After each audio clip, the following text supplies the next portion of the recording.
नमस्कार, मैं हूं चित्रा त्रिपाठी। शाम के 5 बजने वाले हैं। एबीपी न्यूज पर यह वक्त है सबसे बड़े डिबेट शो महादंगल का।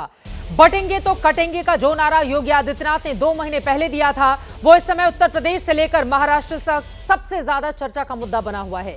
योगी के नारे पर राष्ट्रीय स्वयंसेवक संघ की मुहर के बाद यह नारा और भी बड़ी बहस का विषय बन चुका है। मुंबई में जगह जगह पोस्टर लगने के बाद अब यूपी के शहरों में भी बटेंगे तो कटेंगे के पोस्टर लगने लगे हैं। और इतना ही नहीं, बटेंगे तो कटेंगे पर गाना भी बन गया है। गायक कन्हैया मित्तल का यह गाना इन दिनों महाराष्ट्र में खूब गूंज रहा है। लेकिन अब इस नारे का जवाब देने के लिए समाजवादी पार्टी भी खुलकर सामने आ गई है।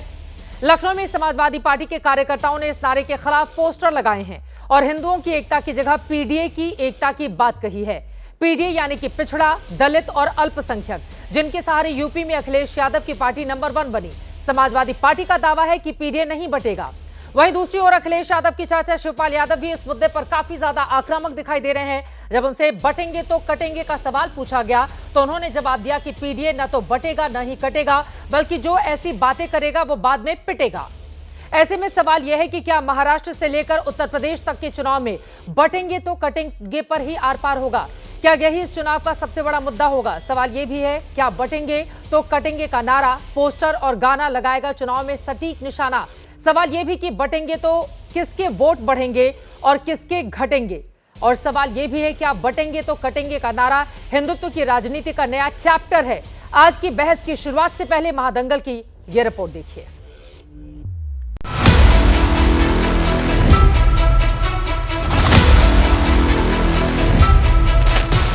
बटेंगे तो कटेंगे, एक रहेंगे तो नेक रहेंगे। अगर वो कह रहे हैं कि बटो नहीं कटो नहीं, तो पीडीए परिवार भी तो नहीं बटेगा। यदि आप बटोगे तो आपकी हिस्सेदारी छीन लेंगे। जो लोग जो है वो बटोगे तो कटो के ले करके चीख रहे हैं, तीर सही निशाने पे लग रहा है। जैसे जैसे चुनावी तारीख नजदीक आ रही है, वैसे वैसे पोस्टर की सियासत दौड़ लगा रही है। बटेंगे तो कटेंगे पर फिलहाल महाराष्ट्र की राजनीति जोरों पर है, लेकिन इसकी गूंज यूपी तक सुनाई दे रही है, जहां से इस नारे की शुरुआत हुई थी। 9 सीटों पर उपचुनाव ने बटेंगे तो कटेंगे की राजनीति और तेज कर दी है। समाजवादी पार्टी को डर है कि कहीं योगी के इस नारे की वजह से उसका पीडीए वोट बट न जाए। यही वजह है कि योगी के नारे पर अब समाजवादी पार्टी पलटवार कर रही है। थोड़ी दूर कटेगा और जो बातें करेगा बाद में।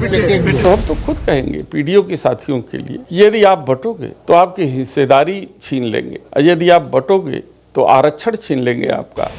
उधर बीजेपी के नेता यूपी में जगह जगह इस तरह के पोस्टर लगा रहे हैं। वहीं बीजेपी का ये कहना है कि योगी का निशाना बिल्कुल सटीक लगा है।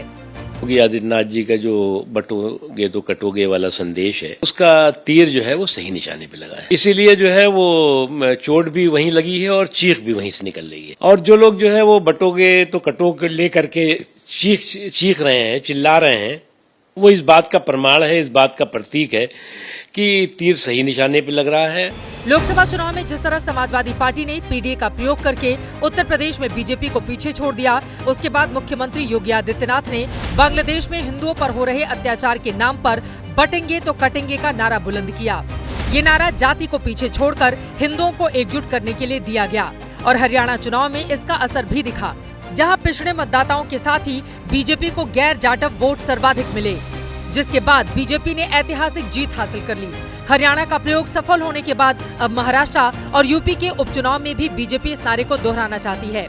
यही कारण है कि समाजवादी पार्टी फिर से पीडीए के नारे को लेकर आक्रामक हो गई है। 2027 के चुनावी महादंगल के पहले का ये दंगल किसके पक्ष में जाएगा, ये देखना दिलचस्प होगा। अंकित गुप्ता के साथ ब्यूरो रिपोर्ट, एबीपी न्यूज।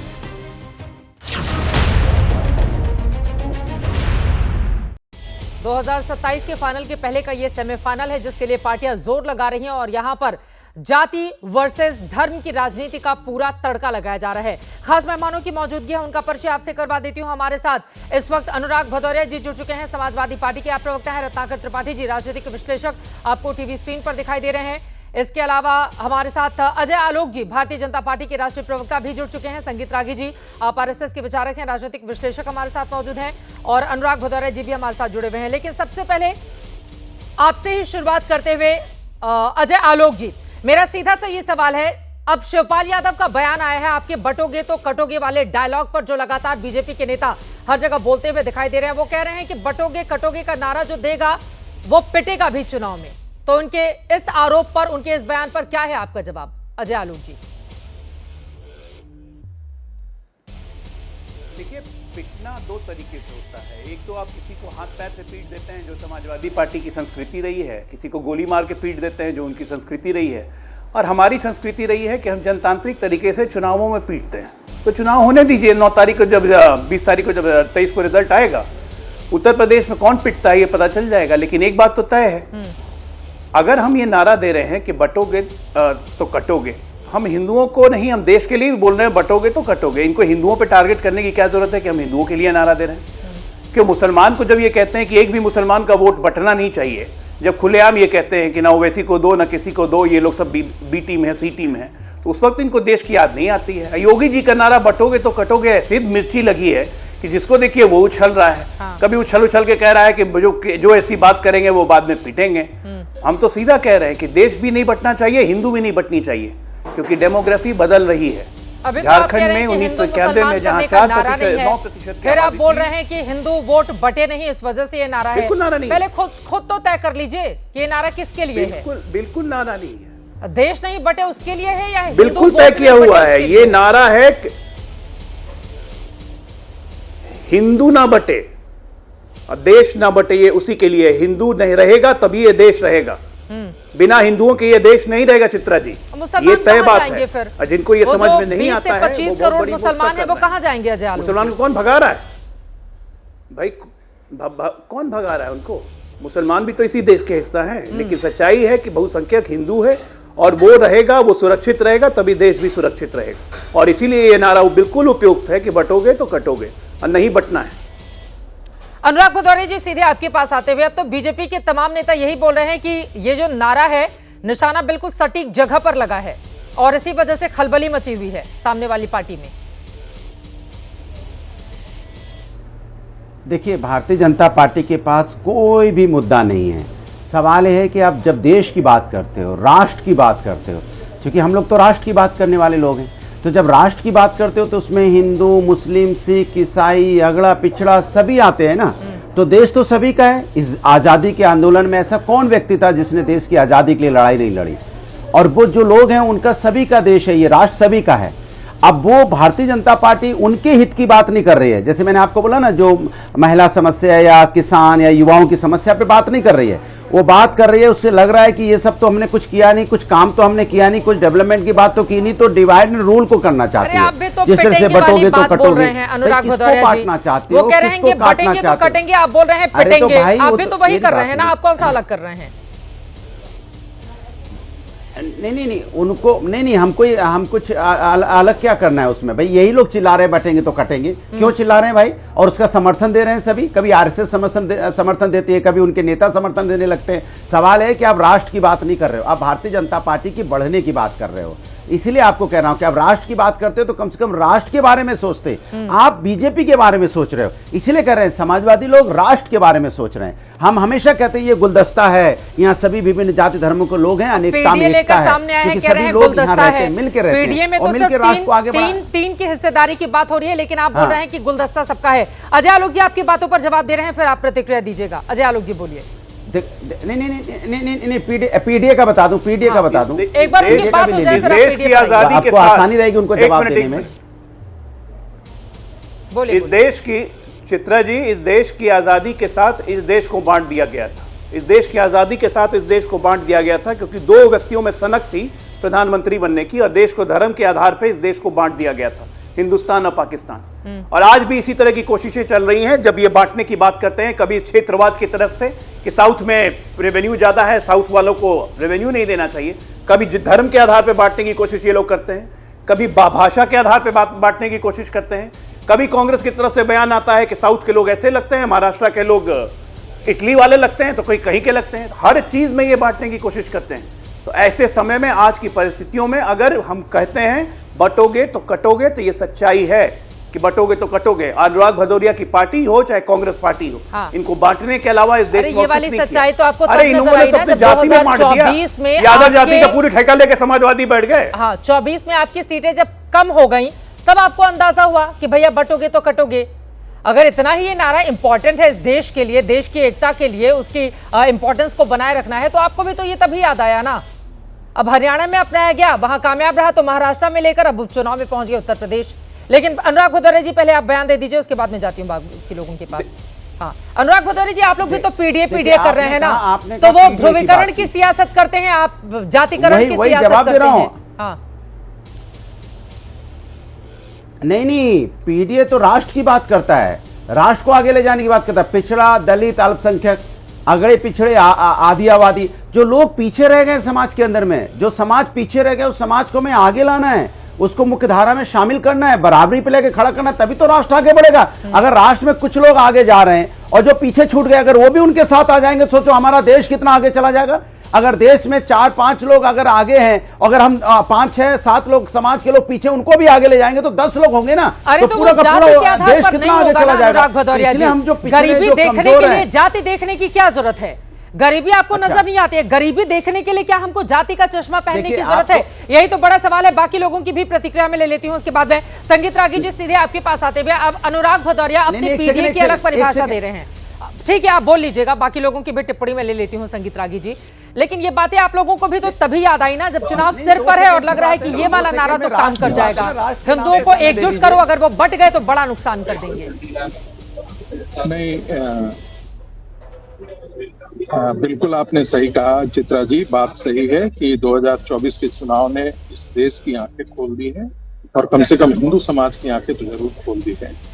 इस्लाम के नाम पर वोट जिहाद जिस प्रकार से मुस्लिम समाज ने किया है, जिस प्रकार से माइनॉरिटी प्रकोष्ठ की जो सदस्यों की संख्या थी उससे भी कम वोट भारतीय जनता पार्टी को मुसलमानों की तरफ से मिला है, वो अपने आप में आंखें खोलने वाली है। और यही कारण है कि एक प्रकार से हिंदुओं में ये रियलाइजेशन हुआ है, और मुझे लगता है पार्टी बेशक कहे या न कहे, लेकिन कहीं न कहीं उसके अंदर इस बात को घर कर गई है कि मुसलमानों के लिए चाहे हम दिल खोल करके कुछ भी कर लें, हम प्राण निकाल करके दे दें, लेकिन वो कभी भी हमारे साथ आकर के खड़े नहीं होंगे। जैसा कि गांधी ने अपना पूरा जीवन लगा दिया, उसके साथ गांधी के साथ न होकर के मुसलमान जिन्ना के साथ खड़े हुए। स्वामी जी ने जो है वो चाहा हिंदू मुस्लिम एकता हो जाए, उनकी हत्या कर दी गई। तो ऐसे ये तमाम इतिहास के वृतांत हैं जिसमें इस देश का मुस्लिम समाज वोट जिहाद करता है। इसलिए ये आवश्यक है कि उस वोट जिहाद जो पॉलिटिकल इस्लाम है, उस पॉलिटिकल इस्लाम को काउंटर करने के लिए पॉलिटिकल हिंदू खड़ा होना जरूरी है। हिंदुओं का वोट बैंक जो जातियों के नाम पर, और ये गले हुए गंदे मानसिकता के लोग, चाहे वो मुलायम सिंह के वंशज हो, चाहे वो सोनिया गांधी के वंशज हो, अरे मुसलमान अगर आपको वोट नहीं करे संगीत रागी जी, फिर वो वोट जिहाद कर रहा है। राजनीति अगर मुसलमान बीजेपी को वोट नहीं करे तो वो वोट जिहाद कर रहा है। देखिए, उसकी अपनी पसंद है। बहुत अच्छा, देश ने संविधान में सबको अधिकार देकर रखा हुआ है कि आप अपनी पसंद के हिसाब से अपना नेता चुनें। प्रश्न किया है। नहीं, बिल्कुल आपने सही कहा है, लेकिन मदरसों से जब ये आवाजें निकलती है, मस्जिदों से ये आवाजें निकलती है, मुस्लिम पर्सनल लॉ बोर्ड कहता है कि दिल्ली में बैठा हुआ नरेंद्र मोदी जो है वो हिंदुत्व के प्रतीक का जो चेहरा बना हुआ है, इस राज सत्ता को खत्म करने के लिए वोट करो। ये मत देखो कि मुसलमान जीतता है या नहीं, देखो ये जो हिंदुत्ववादी ताकतें हैं इसको हराओ। ऐसी स्थिति में यदि हिंदुओं की तरफ से ये आह्वान किया जाता है, कल जाकर के शंकराचार्य आह्वान करे। मैं तो चाहता हूँ इसमें साधु सन्यासी मठ मंदिर के पुजारी जो रेशमी कपड़े बैठ करके मंदिरों में बैठे हुए हैं, उनको सोचने का वक्त आ गया है कि इस पॉलिटिकल इस्लाम को काउंटर कैसे करना चाहिए। और मुझे लगता है ये सड़कों पर उतर करके एक इस देश को अशोक सिंघल की आवश्यकता है, जिसने पूरे हिंदू समाज को जोड़ करके और सड़कों पर ला करके खड़ा कर दिया था। और तब बाबरी मस्जिद एक्शन कमेटी ने जब ये कहा था कि हम बहुत बड़े बड़े अभियान चलाएंगे, तो उस सारे अभियान के धार को कुंद कर दिया गया था। आज एक ऐसे नेता की आवश्यकता है जो इस चीज को लेकर के बढ़े, आह्वान दे। योगी आदित्यनाथ जी ने अच्छा अभियान दिया है, इस देश के मन की अभिव्यक्ति उन्होंने की है। और मुझे लगता है इस देश का हर हिंदू मानस आज यही सोच रहा होगा होगा कि हिंदू का समाज जो है वो जातियों में न बटे, प्रदेशों में न बटे, ठीक है। भाषा के नाम पर नहीं बटे, हाँ। और हिंदुत्व की ताकत को बढ़े, क्योंकि वही राष्ट्रीयता के इस देश की राष्ट्रीय सुरक्षा का ठीक है। अनुराग जी, मैं आपके पास आ रही हूँ, एक बार रत्नाकर त्रिपाठी जी के पास उनकी टिप्पणी ले लूं। ठीक है रत्नाकर त्रिपाठी जी, अब बीजेपी हो आरएसएस हो, इस मुद्दे को भुनाएगी ही, क्योंकि जब से बीजेपी का अस्तित्व आया 1980 के बाद से लगातार उसका ग्राफ जब जब बढ़ा है तो वो ध्रुवीकरण की सियासत के जरिए ही बढ़ा है। राजनीतिक पंडित इस बात को मान रहे हैं, तो उसकी काट लेकर आए हैं आप लोग, जातिगत जनगणना करवा लो, पीडीए का फॉर्मूला, उसी की तो ये काट है। और बीजेपी कह रही है तीर बड़े सटीक जगह पर लगा है विपक्ष के। खोटे सिक्के कभी बाजार में भूनते नहीं है चित्रा जी, तो इन्हें खोटे सिक्कों को भुनाने दीजिए, कोई अंतर नहीं पड़ेगा। हाँ, रागी जी का मैं साधुवाद देना चाहूंगा कि आज उन्होंने ये तय कर दिया कि माननीय अशोक सिंघल जी जैसा कोई नेता नहीं, मोदी भी नहीं। अशोक सिंघल ही झंडा बरदार थे हिंदुओं के। मेरी मातृ संस्था काशी हिंदू विश्वविद्यालय के पढ़े हुए थे, चलिए उनकी बात मानता हूं। मोदी में कहां दम है, तो मैं शुरू से कह रहा हूं, हिंदुओं को क्या रक्षा करेंगे? कटेंगे तो बटेंगे, क्या कर रही है? अरे सटेंगे तो कटेंगे।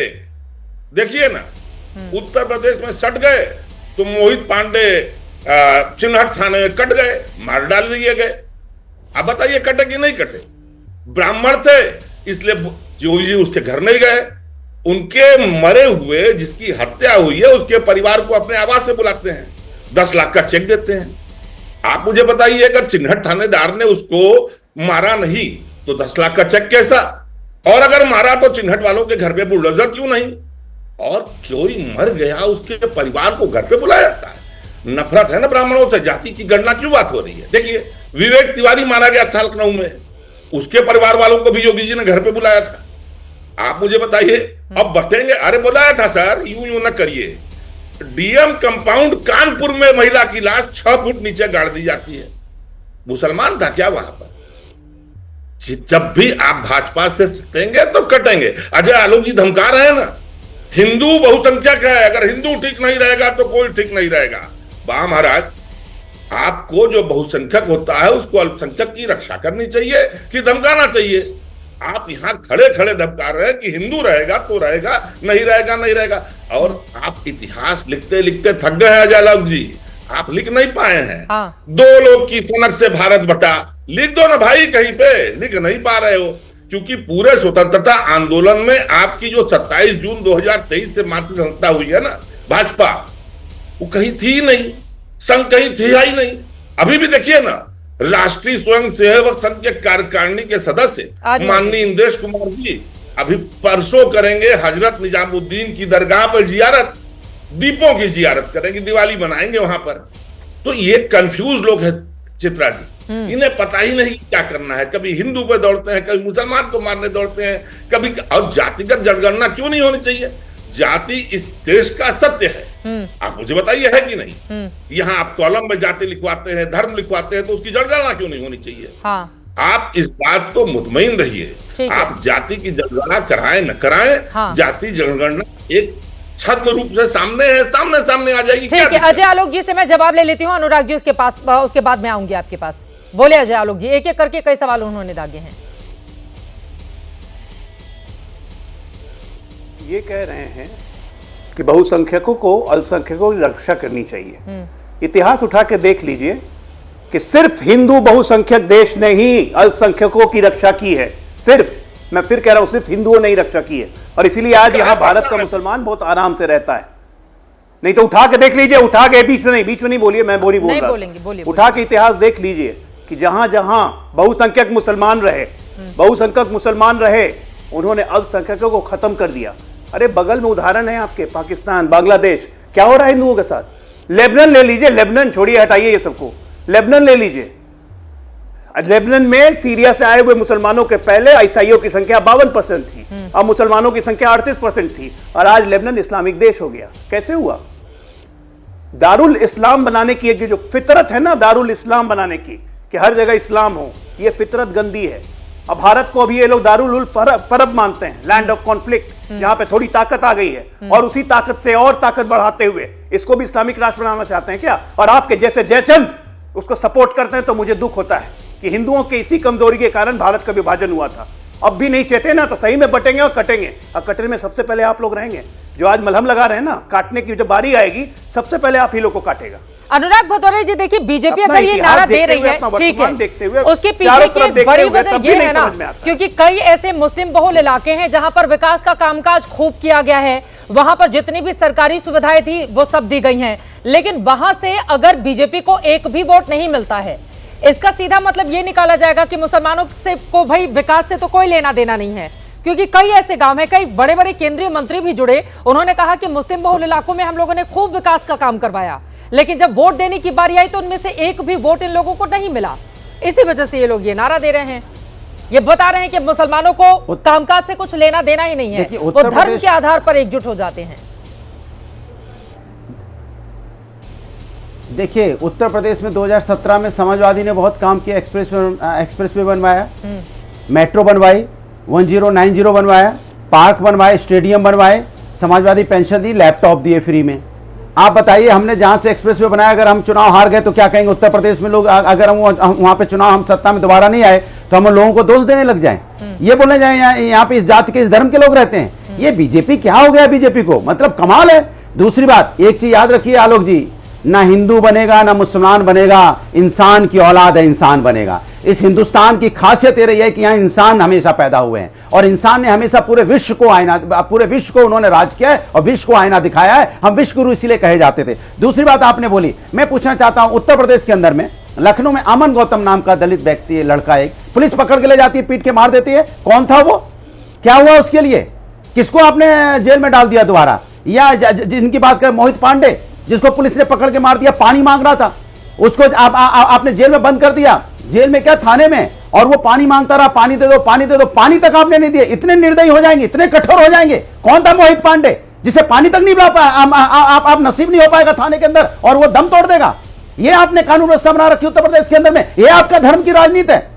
अपनों का सम्मान नहीं, दूसरों का सम्मान नहीं। इसलिए कहते हैं इंसान बनिए, इंसान का सम्मान कीजिए कम से कम। ये जाति धर्म में बांट के आप राजनीति करना चाहते हैं, सत्ता पाना चाहते हो, तो देश के लिए खतरनाक है, हिंदुस्तान के लिए खतरनाक है। हिंदुस्तान पूरे विश्व में जाना जाता है बात करते हैं, लेकिन जब पॉलिटिक्स में उतरते हैं तो कौन इस बात से इनकार करेगा कि वहां पर जाति की पॉलिटिक्स आपकी पार्टी नहीं करती है? कौन इस बात से इनकार करेगा कि बीजेपी धर्म की पॉलिटिक्स नहीं करती है? खैर, हमारे साथ एक बेहद खास मेहमान जुड़ चुके हैं, उनका परिचय कराते हुए उनसे सवाल लेती हूँ, फिर मैं लौटूंगी आप लोगों के पास। संजय निषाद जी, इस वक्त कैबिनेट मंत्री यूपी सरकार के, हमारे साथ जुड़ चुके हैं।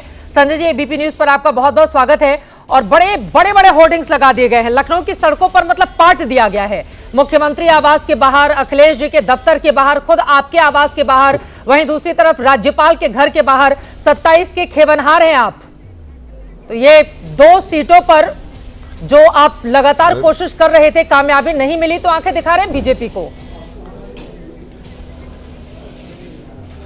नहीं, ऐसा नहीं है कि हम लोग त्रेता में भगवान राम को पार किए थे और अपनी सेना देकर, सीता और लक्ष्मण के, राम के अलावा कोई सेना नहीं गई थी। सेना थी तो निषाद राज की सेना थी और रावण को खत्म करके सुख का राज लाया गया था। हमने तो मुगलों अंग्रेजों को मौत के घाट पार किया हूँ, उतार कर देश को बाहर किया हूँ। हमारे लोगों ने मार्शल कौम का लेवी लगा है, क्रिमिनल कास्ट का लेवी लगा है। हम कानून से उजड़े लोग हैं। हमने कांग्रेस को पार किया, सपा बसपा को पार किया। जब हम लोगों ने उनको अपनी नाव से उतार दिया तो देख लो मझधार में डूब रहे हैं आज के दिन में। हम सीट ने जीत के लिए आए हैं और जीतेंगे। बीजेपी के साथ हैं तो भी मझधार में डूब रहे हैं। तब भी थे, आज भी है और आगे भी रहेंगे। बीजेपी के साथ हैं तो भी आप डूब रहे हैं? नहीं, कोई डूब नहीं रहे हैं। हमारी बात नहीं, ऐसा नहीं है। हम डूब नहीं रहे हैं।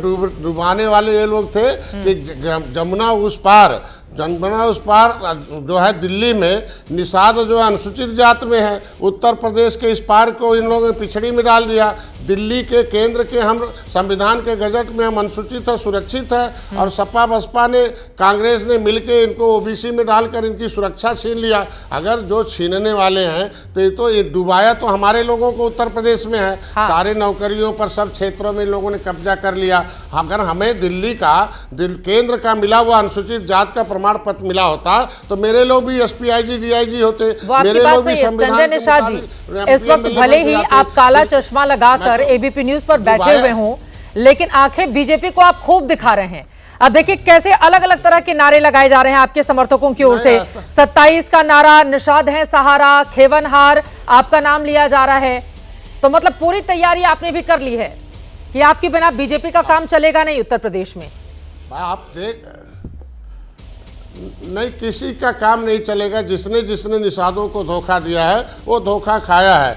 कांग्रेस का जब बटन दबाते थे कांग्रेस हीरो, साइकिल का हाथी का दबाते हाथी हीरो। हमारे लोगों ने सबका बटन छूना बंद कर दिया। 2014 में देख लीजिए, और जो है पंजा और हाथी जो है जीरो हो गई और साफ हो गई उत्तर प्रदेश से, और साइकिल हाफ हो गई। आज के दिन में देख लीजिए, और भाजपा माफ हो गई, चूंकि सरकार में नहीं थी, अब हमारे साथ हो गई है। तो आज के दिन में इतने कहूंगा आपके साथ हो गई है, इस वजह से भाजपा माफ हो गई। लेकिन आपको 2 सीटें क्यों नहीं मिली? इतनी कोशिश की है आप, उपचुनाव में 2 सीटें मिल जाएं। नहीं, आप देखिए वो बड़े भाई के रूप में है, उनके ऊपर मैंने छोड़ दिया है। और उनको लगा कि नहीं भाई, हमने बात रखी कि निषाद नाराज हैं, बहुत नाराज हैं। 2019 में आपका वोट दिया, 2022 में वोट दिया, खुशी खुशी। इसका जो मुद्दा था आरक्षण का, माननीय मुख्यमंत्री जी सब सांसद थे तो आवाज उठाते रहे दिल्ली में, और संसद में वो वीडियो वायरल होता है। खुलकर नहीं बोल रहे हैं संजय निषाद जी। इनके आरक्षण के मुद्दे पर आप ऐसा लग रहा है मतलब कैबिनेट मंत्री हैं, इतने दिग्गज नेता, आपको तो हमने पिछले महीनों देखा खूब खोलकर बोलते हुए, तमाम मुद्दों पर अपनी ही सरकार को घेरते हुए। ऐसा लग रहा है कि बीजेपी ने समझा दिया है आपको, ज्यादा नहीं बोलना है। नहीं, मैंने खुल के बोला वहाँ राष्ट्रीय। मैं नहीं बोलूँगा तो कौन बोलेगा? मैं समाज का वकील हूँ, तो मेरे को political godfather of fisherman की उपाधि इसीलिए दी गई कि जैसे political godfather of leatherman Kanshiram हुए, political godfather of milkman Mulayam हुए। खुल के बोले तभी तो उनके हिस्सा, उनके समाज के लोग राजनीति में हिस्सा पाए। मैंने कहा कि निषाद का बाहुल्यता है मजहबा में, निषाद का बाहुल्यता कटहरी में है, फूलपुर में है, हमारे कुंदरकी में है। ये निषाद जो हमारा कार्यकर्ता वोट डलवाता है, जब ये आप सीट नहीं दिए, वो जो है सिंबल नहीं दिए, जो 2024 में देखिए उदासीन हो गए, 43 हार गए। मैं चाहता हूं जीत में बदले। तो 2 बातों से नाराज हैं, एक तो आरक्षण के मुद्दे से, दूसरा इनको जो है सिंबल नहीं मिलता उसकी वजह से। तो हमने कहा दोनों में से आप कर दीजिए। बीजेपी के टिकट पर थे, लेकिन आपके बेटे भी चुनाव हार गए। मैं कह रहा हूँ, मैं तो निषाद लोग उधर तो नहीं चले गए समाजवादी पार्टी? मैं तो बता दिया ना कि हमारे निषाद, नहीं, हम कह निषाद का बूथ सब जीते हुए हैं। बीजेपी, मैंने कहा ना कि जो हरवाए उनके ऊपर कार्रवाई नहीं किया आपने। 43 सीटें हारे हुए हो तो बीजेपी का सिंबल आ रहा है ना, वो तो एनालिसिस बीजेपी को करना है। 43 वहाँ तो 205 बूथ निषादों के थे, सब हमने जीता है। जो चुनाव लड़ रहे थे हमारे खिलाफ, उनका भी बूथ जीत के देखा। आखिरी के 2 सवाल संजय निषाद जी, आप कैबिनेट मंत्री हैं, मैं और ले लेती हूँ। मेरा ये सवाल है, अगर आप बीजेपी के साथ हैं, बीजेपी इतनी मजबूत है उत्तर प्रदेश में, तो फिर मुख्यमंत्री योगी आदित्यनाथ की ओर से यह नारा क्यों दिया जा रहा है, बटेंगे तो कटेंगे? मैं कह रहा हूं आज के दिन में बटेंगे तो कटेंगे नहीं, बल्कि अधिकारों से छटेंगे।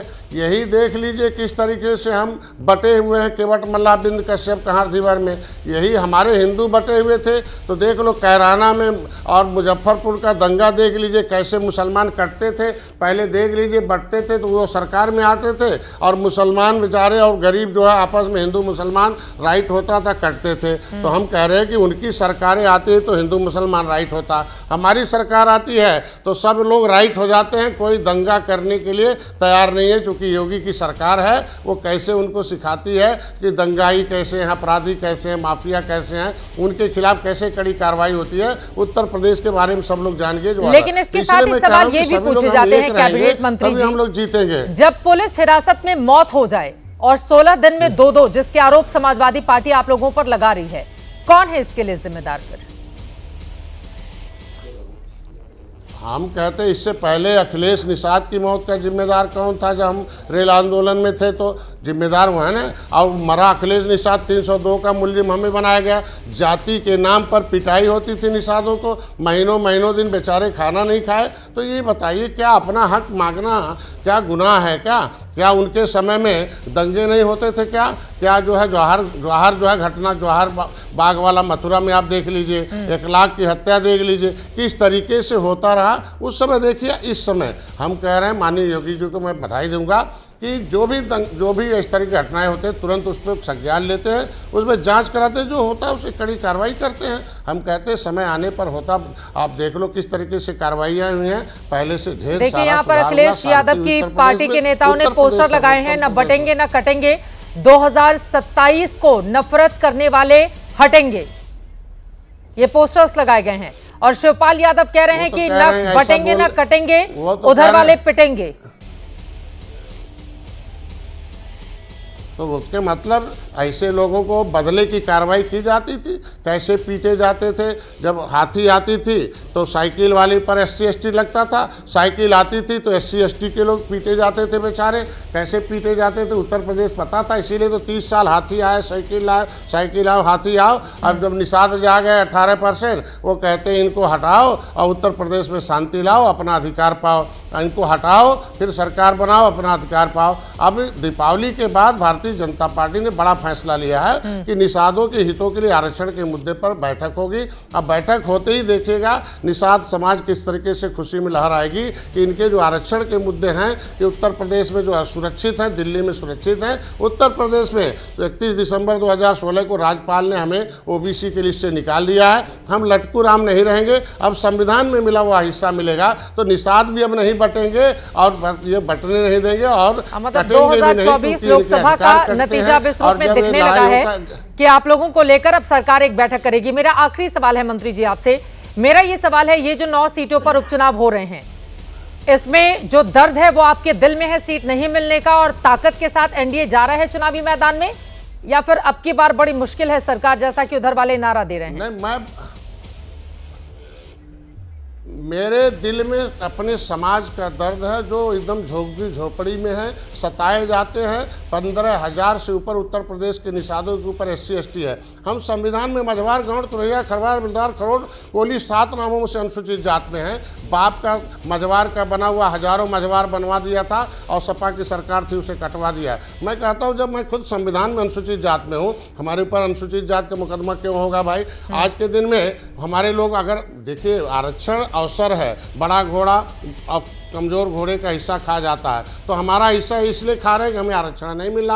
आरक्षण के मुद्दे पर भारतीय जनता पार्टी पहल करने के लिए तैयार हो गई है। मैं उसे बधाई देता हूं कि कम से कम जिस दिल में वो दर्द लेके आया था, हमारे समाज ने मेरा वकालत सुना और हमें इस लायक समझा कि हम दिल्ली के जो है संविधान में अनुसूचित जात हैं, ये बेईमान लोग उत्तर प्रदेश में हमें OBC में डाल दिए। अब कम से कम जो संविधान में मिला हुआ हिस्सा मिलेगा। जब देखिएगा जैसे अरे बेईमान लोग, जो पिछली सरकारें 1952 में, जब हम 1961 में अनुसूचित में गिनती हुई 70 लाख थे, हमारी जो है हमारा नाम OBC में डाल के मारते मारते 7,000 कर दिया। तो सरकारें तो पिछली यही थी ना, केंद्र और राज्य में बिना शर्त। मैं कहता हूँ मुकुल वासनी और शैलजा जो कांग्रेस के मंत्री हैं, ये फाइल क्यों गायब करा दिया जिसके आधार पर संविधान बना था? कितनी सीटें जीतने जा रहे हैं? सूची बनती 9 में से कितनी सीटें मिलने जा रही हैं NDA को? बीजेपी के ही हम कह रहे हैं, हम कह रहे हैं कि 6 सीटें निषाद बाउल है, हमारी मझवा है, कटहरी है,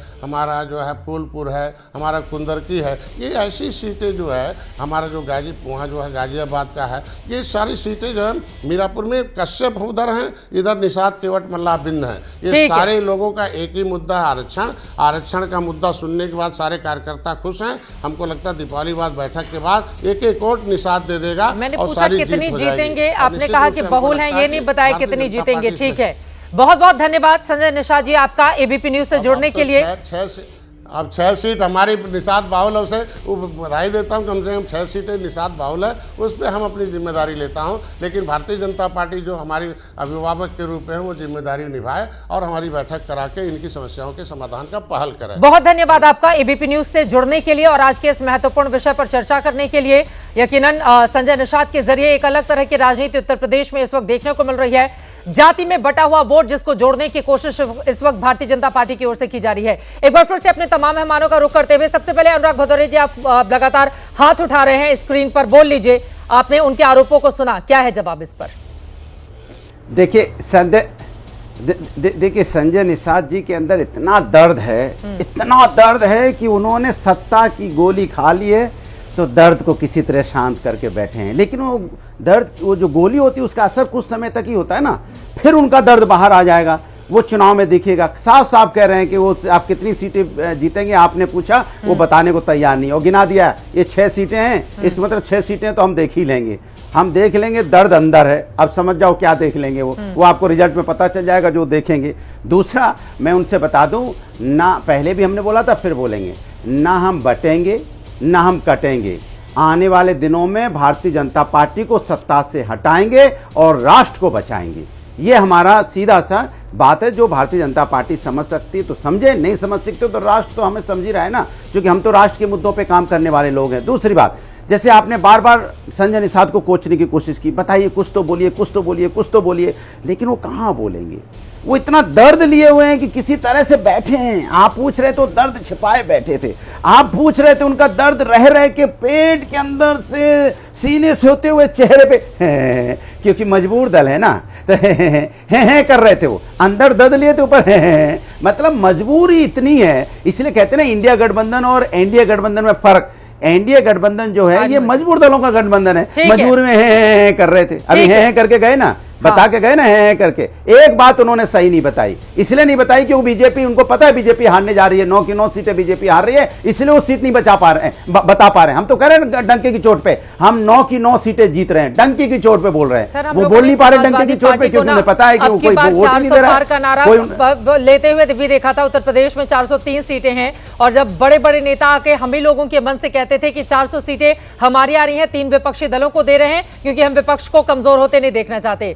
हमने इस तरह की स्थिति भी देखी है। लेकिन अजय आलोक जी, अब सीधे आपके पास आते हुए, यहां पर देखिए अखिलेश यादव ये भी बोल रहे हैं कि पीडीए दर्द का रिश्ता है, राजनीति का नहीं, वो हमारा सामाजिक गठजोड़ है, और उसको लेकर मजबूती से हम आगे बढ़ेंगे और बीजेपी को हर सीट पर हराएंगे। खैर, वो तो हमारे विपक्षी हैं अखिलेश यादव, तो स्वाभाविक है अपनी बात करेंगे और हम हराने की सोचेंगे। लेकिन एक बात ये भी है ना, कौओं के कांकों करने से हर जगह शमशान बनती तो दुनिया शमशान बन जाती, इसलिए ऐसा तो होगा नहीं। मुझे आश्चर्य लगता है अनुराग भदौरिया की पार्टी, और अनुराग भदौरिया खुद कहते हैं हम राष्ट्र की बात करते हैं। चित्रा जी, आपको याद होगा आपने कवर किया था, जो व्यक्ति राष्ट्र की बात करेगा, जो व्यक्ति सत्ता में होगा राष्ट्र की बात करेगा, क्या वो आतंकवादियों को रिहा करेगा? इन्होंने सिमी के आतंकवादियों को रिहा कर दिया था, लखनऊ हाईकोर्ट के ऑर्डर के बाद वापस लेना पड़ा। ये राष्ट्र की बात करेंगे? इनके अनदर इंडिया गठबंधन के पार्टनर में मैं अभी दिल्ली में बैठा हुआ हूँ, सुल्तानपुरी में एक विद्यालय है। आम आदमी पार्टी कहती थी जब राम मंदिर बन रहा था तो ये लोग कहते थे कि मंदिर की जगह स्कूल बने। इन्होंने सुल्तानपुरी में स्कूल के अंदर मजार बनवा दिया है, जहां पे वीआईपी लोग मौलाना झाड़ू फूक करता है। ये बटेंगे नहीं तो कटेंगे नहीं, तो क्या है ये चरित्र है इनका, ये स्कूल के अंदर मजार बनवा देंगे। मैंने कहा ना, हिंदुओं को ऐसे ऐसे जयचंदों से खतरा है, की बात करोगे जिससे देश को खतरा है, ऐसी मानसिकता से खतरा है। ये राष्ट्रवाद है ही नहीं, गाड़ी से आत्महत्या होने लग जाए, किसान अपनी परेशानी परेशान होने लग जाए, कोई राष्ट्रवाद नहीं बढ़ जाए। राष्ट्र की बात करोगे, इनके पास कोई राष्ट्रवाद नहीं है, इनके पास सिर्फ बकवासवाद मतलब होता है, बकवासवाद है। राष्ट्रवाद करने वाला व्यक्ति सिख ईसाई सारी चीजें, ये कण कण जो है हिंदुस्तान का राष्ट्र है, एक कण को भी हिलाओगे तो पूरा परिवार के आगे कुछ दिखता है, समझ में आती होगी ये बात। कण कण जो भी जाएगा तो अखिलेश यादव, डिंपल यादव, शिवपाल यादव, सत्येंद्र यादव, जितने एक ही परिवार के हैं, अरे सब राष्ट्र है ये, राष्ट्र का हिस्सा है। जो आप राष्ट्र का मतलब नहीं समझते, बीजेपी इस तरह से बोलने से क्या मतलब राष्ट्र नहीं होता है। आप बोल रहे थे, वो शांति से सुन रहे थे। प्लीज अनुराग भदौरिया जी, प्लीज दूसरों के मामले में नहीं बोलते हैं, सबको बारी बारी से मौका देते हैं। ठीक है सर, जिसकी जितनी हिस्सेदारी उसको उतनी भागीदारी तो मिलेगी। एक विंडो में आप कटे हुए हैं, दूसरे विंडो में उतनी ही जगह पे वो भी हैं, उनको बोलने दीजिए भाई, उनकी बात खत्म हो जाए फिर आप बोलिएगा। अजय जी, अपनी बात पूरी कीजिए। मैं सिंपली कह रहा हूं, आप याद कीजिए अखिलेश यादव का कार्यकाल 2012 से 17, 1500 से ऊपर दंगे हुए। मुजफ्फरनगर कैराना का दंगा हमें याद है, कैराना से किस तरह से हिंदुओं ने पलायन कर लिया, यह भी देखा है यूपी की जनता ने। क्यों पलायन किया? क्योंकि बटेंगे तो कटेंगे। आज बिहार में क्या स्थिति है? किशनगंज, आप कटिहार, सीमांचल में आप चले जाइए, हिंदुओं को भगाया जा रहा है। जहां हिंदुओं की संख्या कम हो रही है उनको भगाया जा रहा है। ये सच्चाई है। ये लव जिहाद की बात कर रहे थे कि कौन लेके आया वोट जिहाद? वोट जिहाद आया पिछले लोकसभा चुनाव में, किसने लाया? कांग्रेस ने लाया। अरे आज तो शब्द जिहाद कर दिया, जश्न दिवाली मनाएंगे। हम लोग दिवाली मना रहे हैं तो कोई आके कह रहा है, हिंदू ही कह रहा है कि जश्न दिवाली मनाएंगे। किसे खुश करने की कोशिश हो रही भाई? जश्न दिवाली मनाओ जाके, ईद का जश्न। ये जानबूझ के इस तरह से हरकतें करते हैं ताकि सबको लगे कि हिंदू समाज विभक्त हो रहा है और दूसरे की शक्तियां बढ़े। पूरी शक्तियां लगी हुई हैं, चाहे अंतर्राष्ट्रीय स्तर पे हो चाहे देश के अंदर हो, कि ये हिंदू समाज का बंटवारा हो। और ऐसे ऐसे जयचंदों की मानसिकता के कारण बंटवारा एक बार भारत का हो चुका है। इनका बस चले तो ये फिर तोड़ दे भारत को, ये इसके लिए भी तैयार है। ये इस जहरीली मानसिकता से बचना होगा और इसीलिए बटेंगे तो कटेंगे, ये सबके दिमाग में जाना चाहिए। इस नारे की गूंज गांव गांव तक पहुंच गई है और जितना ये चिल्लाएंगे उतना यूनिटी होगी। हम तो चाहते हैं चिल्लाएं। रत्नाकर त्रिपाठी, अरे मतलब अजीब हालत है भाई, किसको खुश करने के लिए आप लगे हुए? देखिए, मुख्यमंत्री योगी आदित्यनाथ ने जिस संदर्भ में ये बयान दिया था, उन्होंने कहा एक रहेंगे नेक रहेंगे, उसके आगे फिर उन्होंने कहा बटेंगे तो कटेंगे।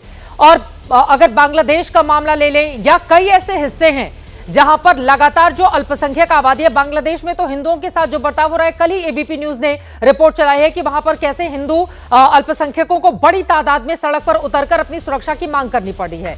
और उत्तर प्रदेश में भी कई ऐसे हिस्से रहे जहां पर हिंदू अगर अल्पसंख्यक होते हैं तो फिर उनको वो इलाका छोड़कर बाहर जाना पड़ता है। इस बात से आप कैसे इनकार करेंगे? तो वो इसी के आधार पर इस तरह का नारा दे रहे हैं रत्नाकर त्रिपाठी जी, जो दावा कर रहे हैं आलोक।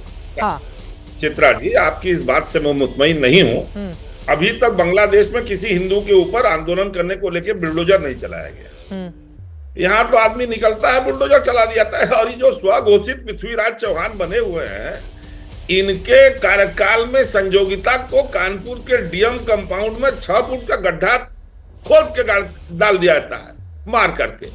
संजोगिता बचती नहीं है। 6 महीने से उसका पति कह रहा था तनेजा कि मेरी पत्नी खो गई है, मार डालेगा, जो जिप ट्रेनर ले गया है। लेकिन न पृथ्वीराज चौहान के कान पे जुड़ेगी न और कहीं। और आप किसकी बात कर रही हैं? अभी संजय निषाद से आप बात कर रही थी। नवंबर आ रहा है मैडम, 7 नवंबर 2021, स्थान प्रयागराज। संजय निषाद ने कहा कि भगवान रामचंद्र जो है वो राजा दशरथ के पुत्र ही नहीं थे, वो तो पुत्रेष्टि यज्ञ कराने वाले श्रृंगी ऋषि के पुत्र थे। ये राजा दशरथ भी मानते थे। चलिए उनकी वल्दियत पर प्रश्न उठा दिया, उनके बापे नहीं थे राजा दशरथ। और योगी जी की आप बात कर रही हैं। 28 नवंबर 2018 मालाखेड़ा राजस्थान, योगी जी ने कहा कि हनुमान जी गिरिवासी थे, दलित थे और वंचित थे। बताइए, जात आप हमारे ऊपर आरोप लगा रही हैं और हमारा जो धर्म इतिहास है वो भाजपा पढ़ा रही है। एक जने कह रहे हैं कि राजा दशरथ के पुत्र नहीं थे, कौशल नंदन नहीं थे, दशरथ पुत्र नहीं थे, दूसरे बताए हनुमान जी वंचित थे। अरे हनुमान जी की तो वो धूम है पूरे भारत के अंदर कि शायद कहीं भगवान रामचंद्र जी का मंदिर ना हो, लेकिन हनुमान जी का जरूर होता है, लेकिन वो वंचित थे और दलित थे। हाँ, संगीत रागी जी, रत्नाकर त्रिपाठी का कहना है कि हिंदुत्व का पाठ हमें बीजेपी आरएसएस से पढ़ने की जरूरत नहीं है। संगीत रागी, अच्छा ये बताइए, इंद्रेश कुमार दिया जियारत करा रहे हैं कि नहीं हजरत निजामुद्दीन में? बोलिए, पता कर लीजिए। दिया जियारत क्या होता है भैया, पूछ लेती हूँ। अब ये बोल रहे थे, बोलने दीजिए रत्नाकर जी, उनकी बात रह जाएगी, उनकी बात रह जाएगी, प्लीज बोलने दीजिए। बोलिए संगीत जी। देखिए नई हिंदुत्व की पाठशाला इनसे नहीं सीखनी चाहिए। ये इटली की जो महारानी आई है ना, उनसे सीखनी चाहिए, जिन्हें पशुपतिनाथ में प्रवेश नहीं दिया गया था। तो उनके पति श्री राजीव गांधी ने नेपाल को और क्रिश्चियनाइज करने का पूरा ठेका ले लिया और श्रीमती सोनिया गांधी ने नेपाल से राजशाही खत्म की, यहाँ क्रिश्चियनाइजेशन किया। आज 24,000 चर्च जो है वो नेपाल के अंदर खड़े हो गए हैं। उसी प्रकार से पूरे नॉर्थ ईस्ट को इस गांधी परिवार ने खतरे में डाल दिया है। तो गांधी परिवार से तो बिल्कुल ही नहीं सीखना चाहिए, क्योंकि गांधी परिवार इस देश को अपने सत्ता के लिए किसी भी हद तक गिर सकता है। गांधी परिवार, कांग्रेस परिवार आज उस गांधी परिवार के शिकंजे में है। जो श्रीमती सोनिया गांधी है वो इटली की है और हमें ये भूलना नहीं चाहिए कि वो एक क्रिश्चियन महिला है। इस देश के क्रिश्चियनाइजेशन में उसकी बहुत बड़ी भूमिका है। नॉर्थ ईस्ट के क्रिश्चियनाइजेशन में गांधी परिवार की बहुत भूमिका है। नेपाल को हमारे खिलाफ खड़ा करने में इस गांधी परिवार की भूमिका है। आज वहां पर सनातन जो है वो संकट में है। भारत के अंदर भी हिंदू समाज को टुकड़े टुकड़े में बांटने का काम राहुल गांधी विदेशी एजेंडे के तहत ही काम कर रहे हैं। इसलिए जरूरी है कि पॉलिटिकल इस्लाम और पॉलिटिकल क्रिश्चियनिटी से लड़ने के लिए हिंदू समाज को संगठित होने की आवश्यकता है। सबके अपने अपने दावे हैं, किसके दावे का दम दिखेगा इसके लिए हमें इंतजार करना होगा। वक्त हमें इतने की इजाजत देता है। आप तमाम मेहमानों का बहुत धन्यवाद हमारे साथ चर्चा का हिस्सा बनने के लिए। कुल मिलाकर 9 सीटों का ये दाव है। उत्तर प्रदेश में उपचुनाव है, इसी वजह से हिंदुत्व वर्सेस जाति की ये पॉलिटिक्स इस वक्त आप देख रहे हैं। लेकिन क्या रहेगी स्थिति आगे आने वाले वक्त में, लगातार एबीपी न्यूज की नजर इस पर बनी रहेगी। इसी के साथ महादंगल में अभी के लिए दीजिए इजाजत। देश और दुनिया की तमाम खबरों के लिए आप देखते रहिए एबीपी न्यूज। जैसे ही घड़ी का काटा दोपहर 2:30 पे आए, बबीता जी का दिल सास बहू साजिश के लिए मचल जाए। और ये है इनकी बहू। पूरे दिन ऑफिस की टेंशन हो जाए गॉन जब ये करें अपना फेवरेट शो फ्री टाइम पे ऑन। इनकी तरह आप भी देखिए अपना फेवरेट शो अपने टाइम पर और डाउनलोड कीजिए एबीपी लाइव ऐप अपने स्मार्ट टीवी पर।